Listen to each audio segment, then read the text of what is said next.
Så, kära syskon. Den förra veckan predikade vår broder om hur vi måste värna om varandras samveten och efterlikna Kristus i detta. Vi avslutade då Paulus stora tema om att äta kött uppoffrat till avgudar. Och vi fick se att ibland kan det vara svårt att veta hur ska vi bete oss kring andras samveten. Hur ska vi tänka? Hur ska vi agera? Det är inte alltid jättetydligt eller jätteenkelt. Men Paulus slutsats blir vår riktlinje. Gör allt till Guds ära. Har vi det som enda mål så kommer vi börja agera rätt i våra tankar, i våra handlingar, med våra syskon etc. Låt oss alltid ständigt påminna oss själva. Gör allt till Guds ära och det kommer gå bra, syskon. Idag börjar vi ett nytt kapitel och ett nytt tema. Det är en lite annorlunda predikan idag. För det första, det är en lite längre predikan. Jag hoppas ni får stå ut och orkar med mig i detta. Förutom att det är en längre predikan så är det också en mer exegetisk predikan. Det är en predikan som är mycket mer handlar verkligen om texten själv. Ni kommer lägga märke till det. Men låt oss då börja läsa och behandla temat om huvudbonad. Låt oss läsa första Korinthierbrevet, kapitel 11, vers 2 till och med 16. Första Korinthierbrevet, kapitel 11, vers 2 till och med 16.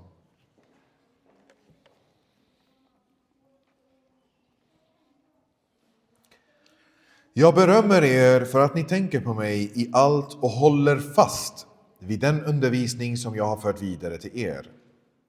Nu vill jag att ni ska veta att Kristus är varje mans huvud, att mannen är kvinnans huvud och att Gud är Kristi huvud. Om en man ber eller profeterar med något på huvudet vanärar han sitt huvud.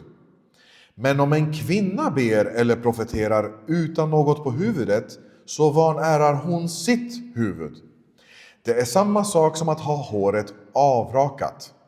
För om en kvinna inte har något på huvudet kan hon lika gärna klippa av sig håret.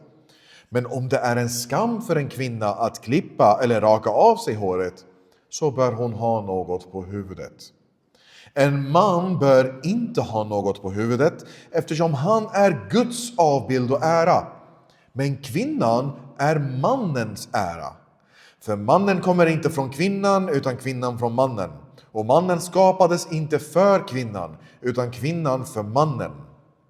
Därför bör kvinnan ha en makt på huvudet för änglarnas skull. Men i Herren är kvinnan inte oberoende av mannen eller mannen oberoende av kvinnan. För liksom kvinnan har kommit från mannen så blir också mannen till genom kvinnan. Och allt kommer från Gud. Döm själva. Passar det sig att en kvinna ber till Gud utan att ha något på huvudet? Lär inte själva naturen er att det är en skam för en man att ha långt hår, men en ära för en kvinna eftersom hon har fått håret som en slöja. Men om någon har lust att strida om detta har vi ingen sådan sed, inte heller Guds församlingar. Så lyder Herrens ord. Vi ser då i början hur Paulus vill uppmuntra församlingen för att de följer hans instruktioner. De håller fast vid hans undervisning som han har fört vidare. Det här visar oss att Paulus har haft träffar med korinterna och gett dem instruktioner hur en gudstjänst ska se ut. Vad man ska göra, hur det ska se till, etc. Han har också alltså gett dem instruktioner om huvudbonad. Innan jag säger någonting mer, syskon, jag vill att ni lägger märke till vikten av det här. Vissa ser på huvudbonaden som det är eget samvete. Man får välja om man vill bära den eller inte. Och man lägger inte så stor vikt på det. Men för Paulus, det är en sån viktig del för honom att det är en del av hans instruktioner om hur man utför en gudstjänst. Det är så essentiellt att det har blivit en egen element, en egen punkt innan han förklarar för församlingar, det är så här ni ska tillbe. Och så säger han, kvinnor ska ha på sig huvudbonad, men den ska inte ha på sig huvudbonad. Det visar allvaret bakom frågan. För Paulus är det här en viktig aspekt. Jag kommer förklara på slutet varför det är så viktigt. Det är inte kanske så tydligt för oss att se att det är viktigt, men jag kommer förklara på slutet varför den här frågan är faktiskt väldigt avgörande och är större än vad man kan först ana. Så först, Paulus berömmer församlingen, men han börjar nu lyfta ett problem. Det verkar som att vissa i församlingen klagar på huvudbonaden. De förstår inte riktigt varför man ska ha på sig huvudbonad. De fick höra säkert från Paulus, kvinnor ska ha på sig huvudbonad, männen ska inte ha på sig det och så vidare. Men de kanske inte fick förklaringen varför och de börjar utmana tanken. Så Paulus börjar då att förklara varför och han börjar med grunden, fundamentet bakom det. Han säger att jag vill att ni ska veta, Kristus är varje mans huvud, mannen är kvinnans huvud och Gud är Kristi huvud. Paulus visar alltså en hierarkisk struktur. En slags ordning som finns från Gud själv. Gud är på toppen över allting. Kristus, enligt hans mänskliga natur, är precis under Gud. Mannen är under Kristus och kvinnan är under mannen. Det är den ordningen vi har fått från Gud själv. En hierarkisk struktur. Den här sanningen, syskon, är någonting som västvärlden idag försöker sudda bort så mycket som möjligt. Syskon, världen idag försöker ta bort skillnader från allt. Man vill göra allting jämställt.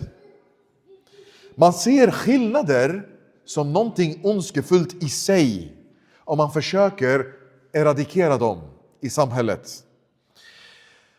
Det här grundar sig lite i marxistiska tankar. Där man tolkar överklassen alltid som ond och underklassen att det är alltid synd om dem. Så idén att någon är över någon annan kan inte ses som någonting positivt i den här ideologin. Det är en omöjlighet. Bara att det finns skillnader, att någon är över någon annan, är direkt någonting felaktigt enligt marxistiska tankar. Men jag tror att det finns en kraftfullare ideologi som verkligen förblindat västvärlden ännu mer i detta, och det är feminismen själv. Självaste orden auktoritet och underordnelse har blivit skällsord på grund av feminismen.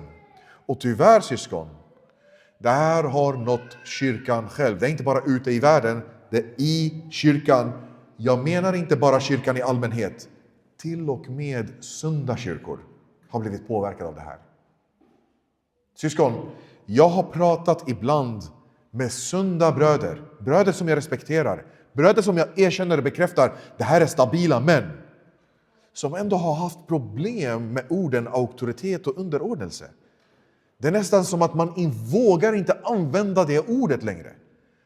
Återigen, det har blivit ett skällsord. Det har blivit nästan som en svordom i dagens samhälle. Till skillnad från när vi läser Bibeln, det kryllar med auktoriteter och underordnelse överallt. Varje gång när jag behöver prata om underordnelse idag så måste jag förtydliga och förklara. Jag menar inte så, jag menar inte så, jag menar inte så, jag menar inte så. Just för att feminismen har svartmålat underordnelse och auktoriteter så hemskt mycket. Och därför, jag ber er som församling, låt oss inte bli påverkade av detta. Låt oss inte bli influerade av den här ideologin som så tydligt går emot Guds design. De här verserna har aldrig varit kontroversiella. De här verserna har inte varit konstiga för någon i kyrkohistorien. Ingen har läst de här verserna och sett dem som, hur ska jag våga predika det här?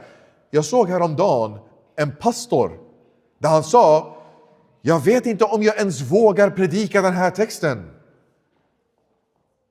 Syskon, ingen har haft problem med de här texterna. Det är bara vi i modern tid som har det. Låt oss förstå att det är en självklarhet att det finns skillnad mellan män och kvinnor.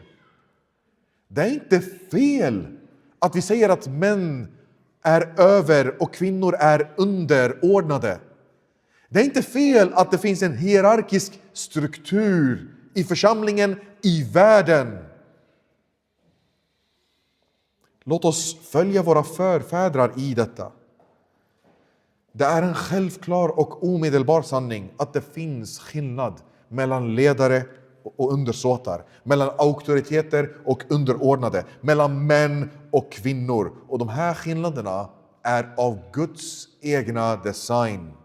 Det är Gud själv som har format det på det vis. Skillnaderna är alltså hälsosamma och goda i sig. Börja där att inse att om du är underordnad någon så är det inte fel. Det är inte på grund av synden du är underordnad. Det är för att Gud har skapat dig att vara underordnad. Det är din design. Det är inget konstigt med detta. Nu, låt oss gräva i texten för att se vad Paulus kommer att argumentera. Om en man ber eller profeterar med något på huvudet, vanärar han sitt huvud. Men om en kvinna ber eller profeterar utan något på huvudet, så vanärar hon sitt huvud. Så Paulus har precis sagt, okej, syskon, det finns huvuden. Gud är högsta huvudet. Kristus är huvudet under honom. Mannen är huvudet under honom och kvinnan är under mannens huvud. Och nu så börjar han säga att hur man kan vanära dessa huvuden. Hur man kan vanära det som finns ovanför dig. Vanäran här är antingen genom att bära huvudbonad eller att inte bära huvudbonad. Innan vi går in på varför det är så, vi måste inse en sak, syskon. Den här hierarkin som jag beskrivit, den här ordningen som Gud har designat, den måste också manifesteras. Det är tydligt enligt dagens text att den hierarkiska strukturen finns och det måste också synas. Strukturen som Gud har skapat är någonting som måste hedras och visas för alla att se. När det här inte visas, när det inte manifesteras, när den hierarkiska strukturen inte är tydlig, så visar vi inte heder till den som finns ovanför oss. Och vi på så sätt vanärar våra huvuden och på så sätt vi skapar oordning. Vi skapar kaos. Vi skapar oreda. Vi går emot Guds design. Med andra ord, vi syndar. Och då är frågan, måste den här hierarkiska designen, att det finns en struktur på det här viset, måste den manifesteras hela tiden? Överallt? Svaret är faktiskt ja. Det är aldrig gott att trotsa Guds hierarkiska struktur. Det finns aldrig ett tillfälle där det är bra att en man bär kvinnliga kläder. Där en man har på sig smink exempelvis. Och det finns inget tillfälle där det är bra att en kvinna börjar mer och mer se ut som en man. För det här vanärar och skapar oreda i självaste ordningen Gud har designat. Hänger ni med? Men Paulus säger att huvudbonadsregeln, den gäller inte hela tiden. Därför finns det alltså vissa tillfällen, vissa omständigheter där den här hierarkiska strukturen, ordningen, måste manifesteras extra tydligt, mer särskilt, mer specifikt vid vissa tillfällen. Vad är det för tillfälle? Paulus ger svaret, när vi ber eller profeterar. vid de tillfällena när vi ber eller profeterar, då måste den här hierarkiska strukturen vara ännu tydligare. Det ska vara väldigt synligt. Vi får inte dölja den. Vad menar nu Paulus med ber eller profeterar? Det här är också svårt, syskon. Det här var en väldigt svår text att handskas med. Vissa tror att det betyder bokstavligen varje gång man ber eller profeterar. Det inkluderar också om jag är ensam hemma, ingen finns omkring mig och jag vill be till Gud, och då måste jag följa huvudbonadsreglerna. Och då betyder det också att kvinnor, om de är hemma, ensamma, utan någon där, så måste de först ha på sig huvudbonad innan de ber. Jag tror inte så. Jag tror inte att det här är rätt förståelse. Jag tror att hela det här sammanhanget, syskon, handlar om hur vi församlar oss till tillbedjan. Det här är liturgiska regler. Det här är någonting som visar hur vi tillber offentligt i kyrkan när vi är samlade. Hänger ni med? Beviset för det här är att kolla på vers 2 och jämföra med vers 17. I vers 2, Paulus säger så här: jag berömmer er för att ni tänker på mig i allt och håller fast vid den undervisning som jag fört vidare till er. Vers 17. När jag nu ger dessa föreskrifter berömmer jag er inte, för era sammankomster är mer till skada än nytta. Vi ser att Paulus först berömmer dem för undervisningen som han har fört vidare. Men sen i vers 17 berömmer han dem inte för andra föreskrifter. Med andra ord, syskon, föreskrifterna i vers 17 är samma kategori som undervisningen i vers 2. Det är mitt argument. Så det Paulus pratar om i vers 17 fram är samma typ av befallning och instruktion som finns i vers 2. Och vad är det i vers 17? Jo, det är nattvarden. Det är när vi samlas igen. Det är gudstjänst tillbedjan. Och då tillhör också denna diskussion om den sortens undervisning, den sortens föreskrifter. Så jag menar på att det här handlar om stunder av offentlig tillbedjan. Det är då huvudbonadsregeln gäller. Är ni med hittills? Jag har fortfarande inte ens tolkat orden ber eller profeterar nu. Så låt oss gå igenom det också. Vissa menar på, det är sant, det är bara under gudstjänsten Paulus menar att vi ska ha huvudbonad eller inte. Men bara om jag ber eller profeterar. Det vill säga, om jag lyssnar på predikan, om jag sjunger lovsång, om jag mottar Herrens måltid, då gäller inte de här huvudbonadsreglerna. De gäller bara när jag faktiskt ber eller profeterar. Jag håller inte med detta heller, syskon. Det här är också felaktig förståelse. Varför? Vad betyder att profetera? Att profetera betyder antingen att få ett gudomligt budskap från Gud direkt och ge vidare till andra. Eller att läsa Guds budskap från Bibeln och förkunna det till församlingen. Med andra ord, man kan kalla det jag gör nu för er att profetera. Det jag gör just nu för er är att jag profeterar. Jag tar Guds ord och proklamerar det till er. Problemet med det här är att Paulus tydligt förbjuder kvinnan att göra det här i gudstjänsten. I kapitel 14 senare vi kommer läsa, kolla vad Paulus säger. I alla de heligas församlingar ska kvinnorna vara tysta i era församlingar. De får inte tala utan ska underordna sig. Första Timoteus kapitel 2 så står det: en kvinna ska i stillhet ta emot undervisning och helt underordna sig. Jag tillåter inte att en kvinna undervisar eller gör sig till herre över mannen.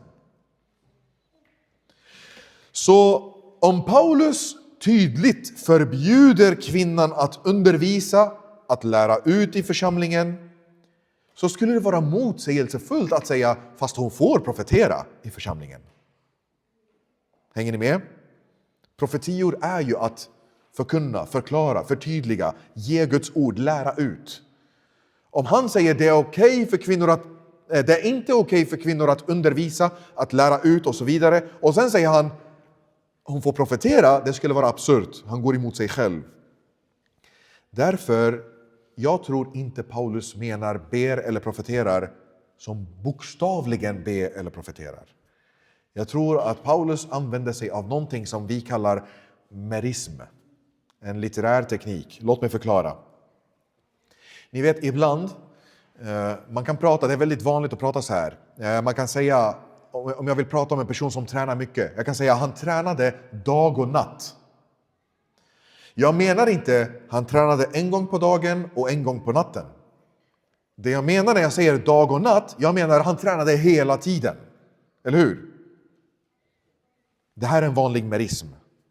Eller i första Moseboken kapitel 1, där det står Gud skapade himmel och jord. Det är inte att han bara skapade himmel och bara skapade jord. Idén är han skapade allt. Hänger ni med? Och Paulus själv använder merismer jätteofta. Exempelvis när Paulus säger det spelar ingen roll om man är jude eller grek. Han menar inte bokstavligen bara judar och bara greker. Han menar alla typer av människor. Hänger ni med? Därför tolkar jag när Paulus säger be eller profeterar inte som enskilda handlingar utan som en merism som sammanfattar hela gudstjänsttillbedjan. Att be, det är den aspekten där vi kommunicerar med Gud. Och den är riktad från oss till honom. Att profetera är den aspekten där Guds ord proklameras till oss. Den är riktad från Gud till oss. De här två, be och profeterar, sammanfattar allt som sker under en gudstjänsttillbedjan. Det är just nu en dialog mellan oss och Gud. Gud talar till er, vi gensvarar i bön. Gud talar tillbaka, vi lovsjunger, etc. Det är en dialog vi har med Gud under gudstjänsten, syskon. Och det är det Paulus menar här. Så när han säger ber och profeterar, hans poäng är inte bokstavligen när de bara ber eller profeterar. Han menar när ni är i era offentliga gudstjänster och tillber tillsammans i en samling. Det är hans poäng. Därför, män ska inte ha på sig huvudbonad under gudstjänsttillbedjan och kvinnor ska ha på sig huvudbonad under gudstjänsttillbedjan. Vi har nu rätt ut vad ber och profetera betyder. Vi har rätt ut vilka sammanhang det här ska användas i. Men vi har inte rätt ut varför Paulus säger att det är en vanära. Varför vanärar man sitt huvud om man inte följer dessa regler? Det känns ändå ganska konstigt, kan man tänka sig. Varför är det en vanära mot sin auktoritet? Det här är inte så tydligt förrän vi läser vidare och ser hur Paulus resonerar. Låt oss läsa vidare. Så Paulus säger, om kvinnan vill be och profetera utan att ha på sig något på huvudbonad, då är det samma sak som att ha håret avrakat. För om en kvinna inte har något på huvudet kan hon lika gärna klippa av sig håret. Men om det är en skam för en kvinna att klippa eller raka av sig håret, då bör hon ha något på huvudet. Paulus förtydligar här, fast det är lite invecklat. Så låt mig förklara. För det första, varför är det en skam att raka av sig håret ens? Om vi tänker så. Särskilt idag då många kvinnor faktiskt har avrakat hår. Syskon, det är för att långt hår har alltid varit någonting utmärkande hos kvinnor i nästan alla kulturer. Nästan, jag säger inte alla. Men de flesta kulturer runt om i världen så ser man att kvinnor har oftast långt hår och män har kort hår. Varför är det så? Det finns flera anledningar. Jag menar på att det naturligt är så. För det första, vi män har mer testosteron. Testosteron leder i sin tur mer till håravfall, som ni ser väldigt tydligt. Det är därför många män blir skalliga, medan kvinnor har inte lika mycket testosteron. Tvärtom, de har mer östrogen som faktiskt hjälper hårtillväxten ännu mer. Så det är ena anledningen. Kvinnor har mycket enklare att få hår och håret växa etc. än vi män. 2. Vi män attraheras mer visuellt till kvinnor, medan kvinnor attraheras mer av vår helhet. När en kvinna attraheras av en man, hon kollar inte bara på hans utseende, hon kollar helheten. Hon tar hans status i samhället, hans styrka, hans personlighet etc. Medan vi män, vi attraheras mycket snabbare till det visuella, det vi ser snabbt med våra ögon. Därför blir kvinnans hår en stor del av hennes sätt att attrahera män. Då långt hår har i allmänhet setts som mer vackrare än skallighet eller kort hår hos kvinnor. Och tredje anledningen, kulturellt sett, män som har brytt sig för mycket om sina utseenden har kritiserats. Det anses också vara feminint att bry sig för mycket över sitt utseende. Det visar lågt självförtroende. När man har långt hår, det kommer kräva mer tid, det kommer kräva mer kraft att hålla det rent och vackert. Och det skulle visa då att om du har långt hår, det bevisar på något vis att du tänker väldigt mycket på ditt utseende för du behöver lägga ner mycket tid på det.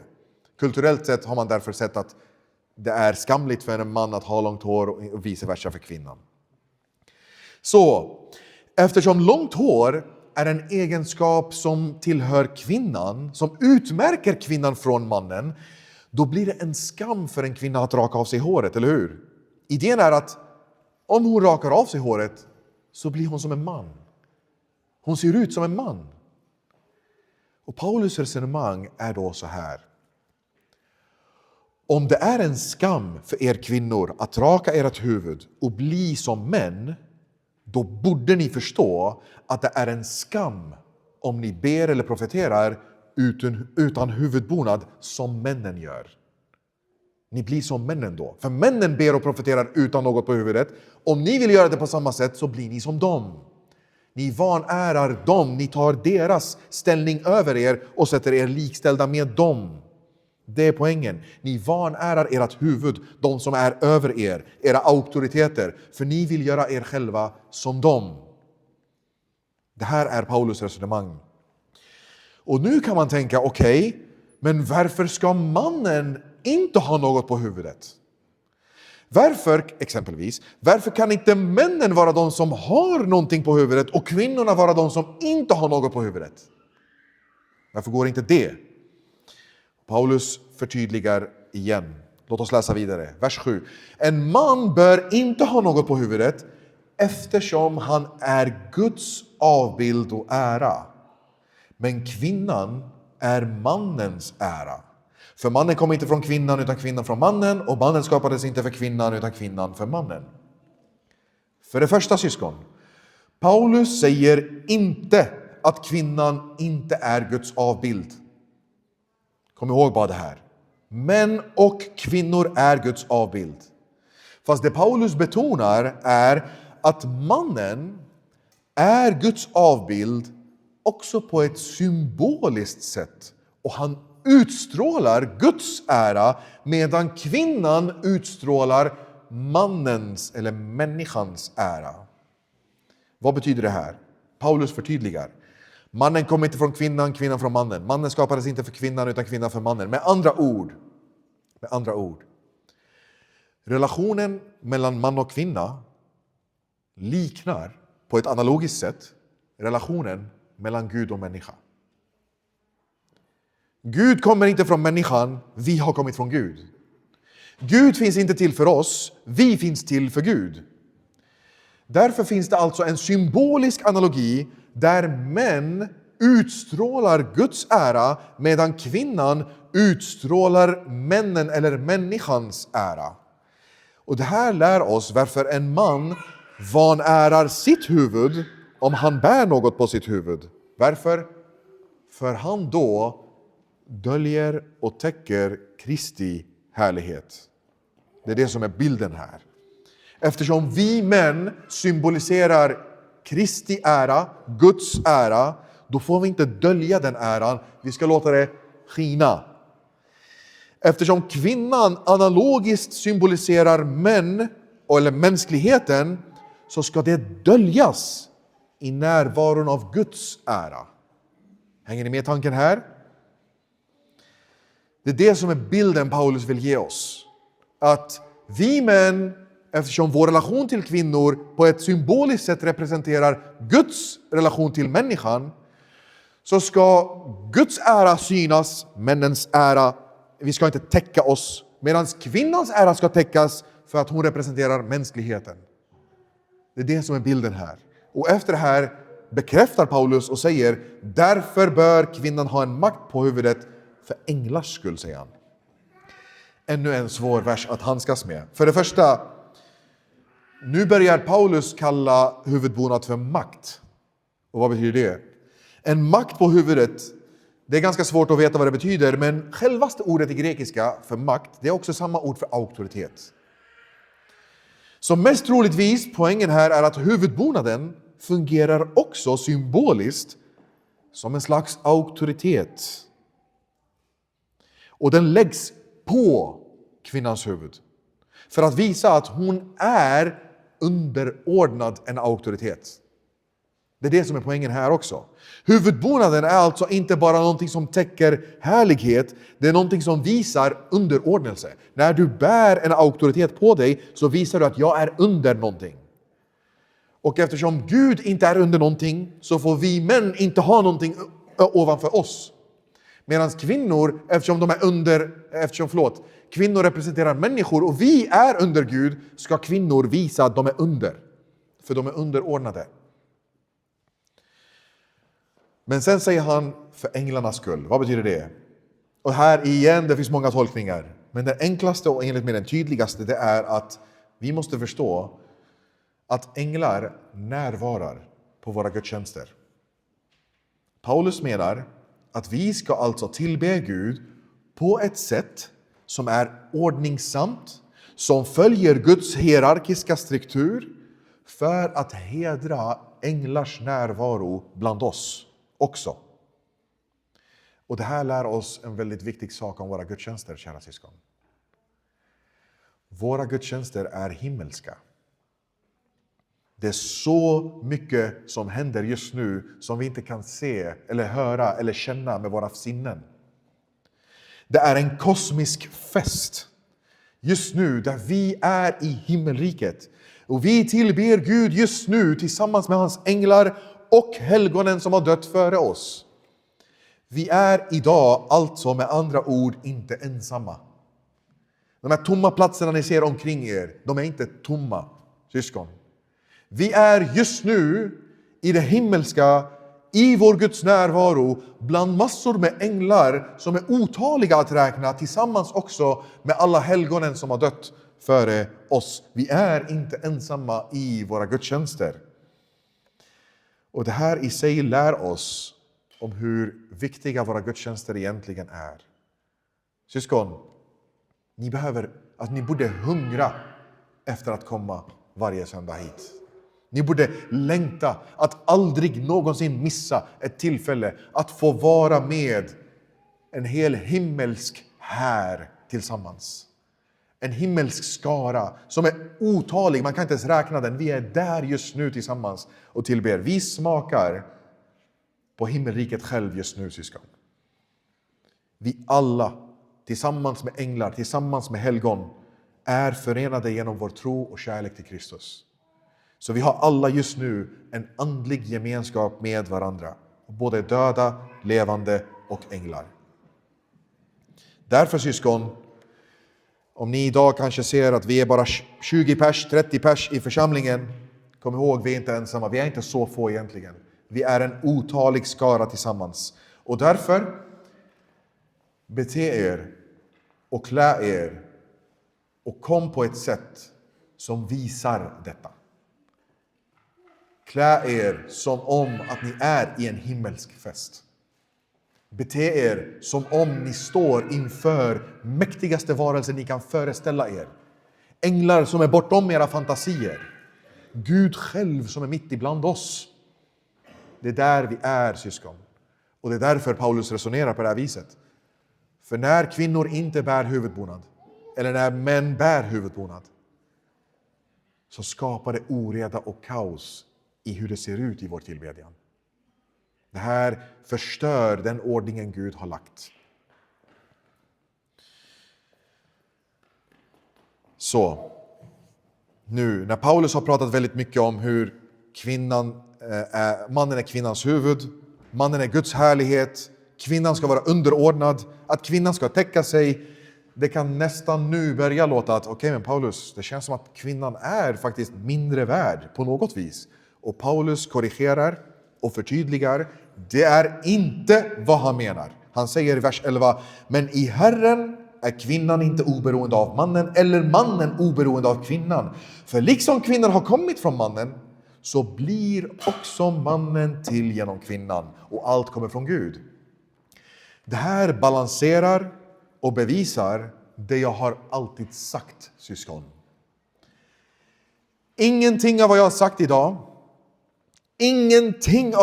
idag har på något vis förminskat kvinnan. Ingenting ni har hört mig säga hittills har sänkt kvinnan till någonting sämre än mannen. Om ni känner det så är det för att ni är influerade av feminismens syskon. Ni måste förstå det här. Allt jag har sagt hittills har ingenting om att förminska det ena könet. Alls. Överhuvudtaget. Vi män är i behov och är beroende av kvinnan lika mycket som kvinnan är i behov och beroende av mannen. Vi behövs för varandra. Vi är komplementära. Vi är lika värda. Därför, låt inte feministiska ideologier få er att känna att en del av min predikan eller någon del av Paulus text idag har nedvärderat kvinnan. Bara för att kvinnan är underordnad mannen, det visar inte att kvinnan är sämre än mannen. Det visar att hon är annorlunda mannen. Hon är en särskild specifik design av Gud att underordna sig, men det lär oss ingenting om att hon är sämre än mannen. Låt ingen få er att tro något annorlunda om detta. Vers 13, Paulus sammanfattar och drar slutsats. Han säger, döm själva. Passar det sig att en kvinna ber till Gud utan att ha något på huvudet? Lär inte själva naturen er att det är en skam för en man att ha långt hår, men en ära för en kvinna eftersom hon har fått håret som en slöja? Så Paulus ställer först en fråga som är väldigt passande, och sen lyfter Paulus det här naturliga argumentet. Och han visar att, precis som jag sagt tidigare, det är naturligt för en kvinna att ha långt hår. Och det är naturligt för en man att inte ha det. Så Paulus verkar antyda att eftersom naturen själv visar oss att kvinnan har långt hår, det nästan visar också som att kvinnan har en naturlig slöja på sig automatiskt. Och mannen har inte det. Och därför bör också kvinnan då bära en slöja i gudstjänsten och mannen inte bära en slöja. Så det här visar hur håret, eftersom det är någonting som utmärker män och kvinnor, så är det på ett sätt också kvinnans härlighet. På grund av det långa håret är någonting som utmärker en kvinna från en man, så är det också någonting som utmärker hennes femininitet. Det utmärker hennes kvinnlighet gentemot mannen. Och på så sätt så utmärker det hennes glans, hennes skönhet, hennes härlighet. Och det är just denna härlighet, syskon, som måste döljas inför Guds härlighet. Syskon, idag har vi sett Paulus ge oss flera argument varför kvinnor ska bära huvudbonad. 1. För att Guds ordning och hierarkiska struktur ska manifesteras. 2. För det är en skam för en kvinna att tillbe så som en man tillber. 3. För änglarnas skull, för ordningen som finns omkring oss. 4. För att naturen själv lär oss det här. Det är feminint och korrekt att kvinnor bär huvudbonad. Och det är maskulint och korrekt att män inte bär huvudbonad. Han har gett många resonemang Och allting flödar ihop. Och det sista versen är Paulus sista försök nu att försöka lägga in avslutet. Och han säger, mot förmodan om någon har fortfarande någonting att strida mot det här. Om någon av er tills nu fortfarande vill säga nej, jag vägrar ha på mig huvudbonad eller jag vägrar ta av mig min huvudbonad. Då säger Paulus, vi har ingen sådan sed och inte heller Guds församling. Hans poäng är, om ni vägrar lyssna till allt jag har sagt, då är ni unika i det här. Ni blir annorlunda från alla andra kyrkor.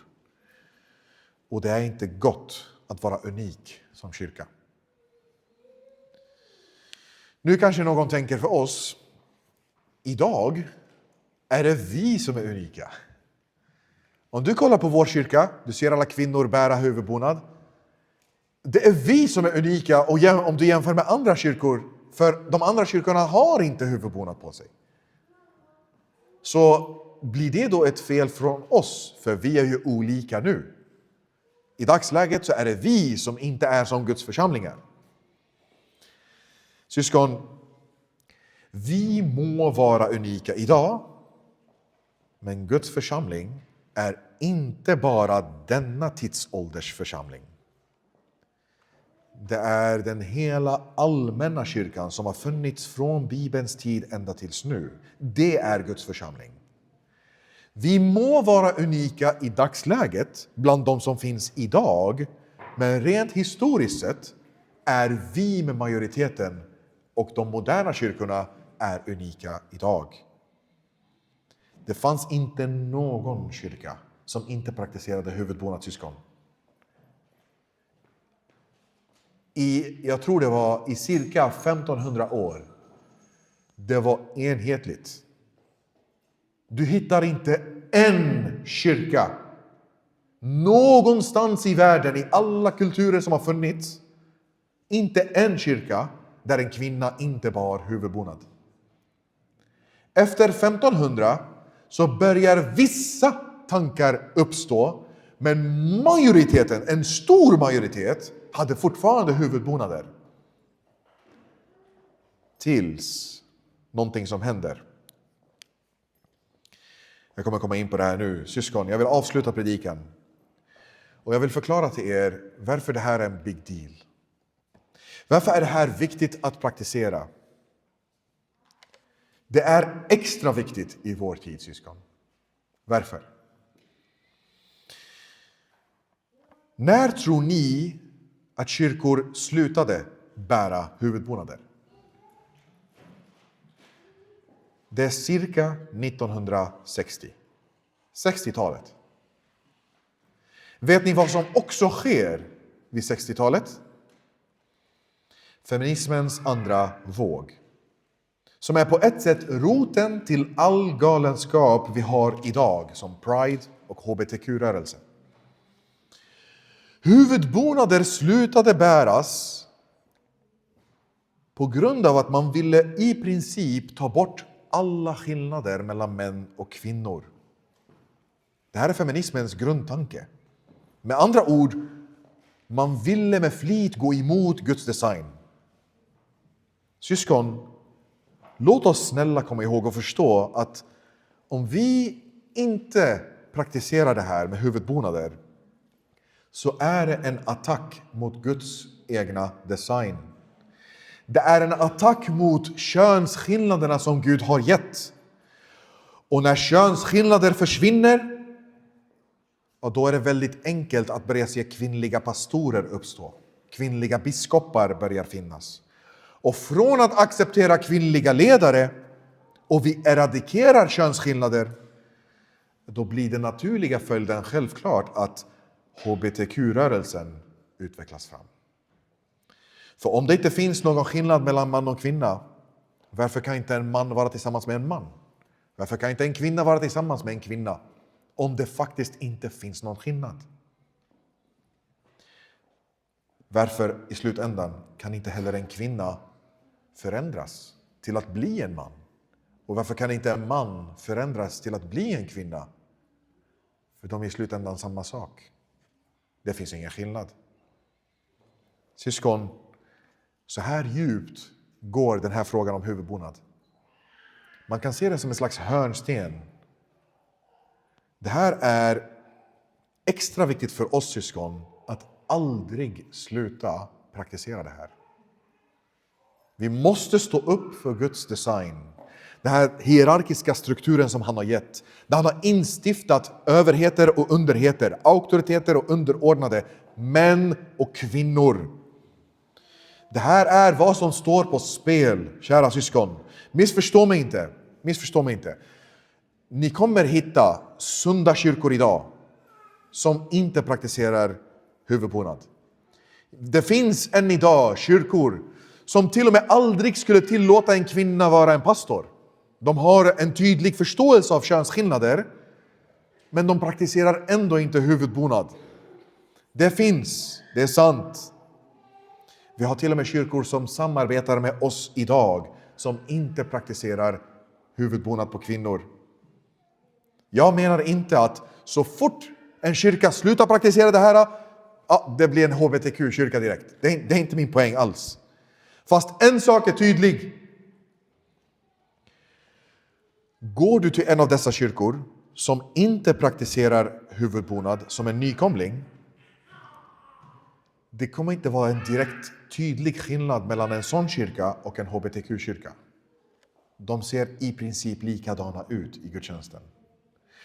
Men kommer du till vår kyrka som nykomling, du behöver inte ens ha en diskussion med oss. Du kommer veta, den här kyrkan kommer inte ha någonting med hbtq att göra. Det är väldigt tydligt, bara på grund av er huvudbonad, syskon. Har du någonsin sett en kvinnlig pastor bära en sjal när hon predikar? Syskon, ni kommer med säkerhet veta att kvinnor aldrig kommer bli pastorer i vår församling. Varför? För vi visar könsskillnaderna så starkt genom huvudbonaden. Det är poängen, syskon. Kvinnor är inte som män. Kvinnor kan inte bli pastorer. Huvudbonaden är någonting som förstärker och förtydligar detta för alla att se. Det är huvudpoängen, syskon. Och därför, låt oss aldrig någonsin sluta med denna sed. Låt oss inse att den gavs till oss från Guds egna ord. Det här är Guds egna visdom att bevara sin kyrka helig och ren. Syskon, låt oss förstå. Just huvudbonadsregeln är en stark manifestation för Guds goda design att män är inte kvinnor och kvinnor är inte män. Det är huvudsyftet. Det är anledningen ni idag har på er huvudbonad eller inte. Därför, systrar, jag säger det här till er. Bär era slöjor frimodigt. Bär era slöjor för era femininitet skiner genom den. Ni ser inte undertryckta ut när ni bär den. Ni ser inte mindre värdiga ut för oss män. Tvärtom.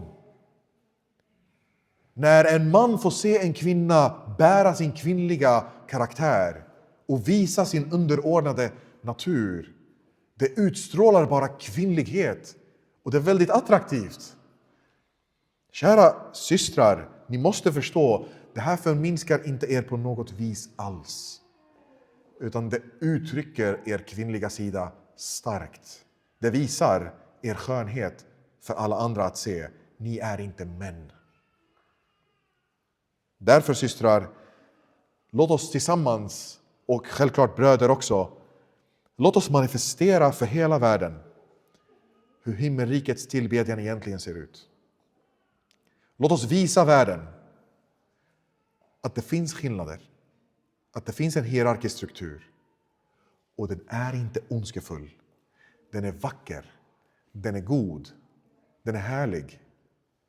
Låt oss bära den med stolthet.